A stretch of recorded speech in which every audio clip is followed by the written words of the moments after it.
right, let's do some tiny Tableau tips. I've done these tips before, but they're some of my favorites, so let's get to it. So we have this chart. It's looking at sales by month. Looks fine. I want to add a reference line. Let's go to trend line, trend line, show trend lines. Well, it says trend line can't be computed. The reason for that is we're using this discrete date up here. So let's turn this to continuous. We get some weird formatting here. So we can, in fact, now show a trend line. Trend line isn't really the point. It's the point that when we change this over to continuous, we get this weird sizing. So let's size it up. Well, that's as big as we can make it. We could make it fixed, right? That looks pretty good. Then we now have another problem. You can see here, these header labels, they are not aligned to the center of the bars. In fact, we come over here to September. It's hard to tell. This is September. This is September. I'd really like to align that.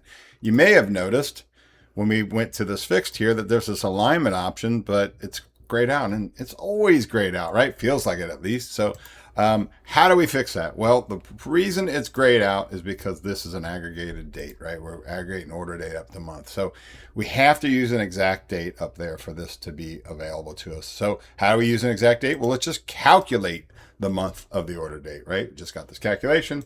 I'm going to right click and drag, and we're going to set this as a continuous date. Okay, bars get really small again. Let's just fix them. Let's just say they're 25, something like that. And now what you'll notice, we still have that weird alignment. It's aligned to the left. We can now pick this and align it to the center, and these labels are aligned to the center. I create charts like this all the time where we're tracking sales versus target, and we're labeling it as such. Here we're showing this one's 44,000 over the target. This one's 32,000 below the target. And I like these little up and down arrows versus just having a positive value and a negative value. I like these up and down arrows. So how would we build this? Well, we may just start by calculating the difference between sales and target, right?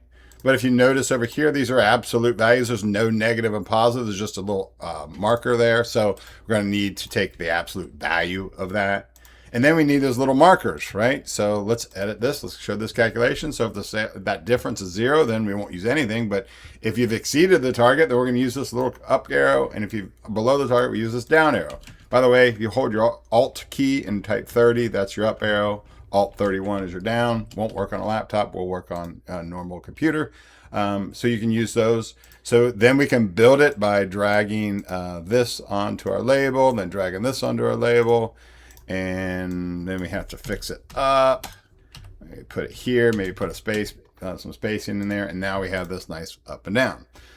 But I'm lazy. Well, I think I'm efficient. I don't want to use those two calculators. It took us 3 steps to get there. I want to do it in basically 1. So what we can do here is we can go to this first calculation. I'm going to go to default properties, number format. I'm going to set it to currency and in thousands. Then I'm coming over here to custom, and you have all this gobbledygook.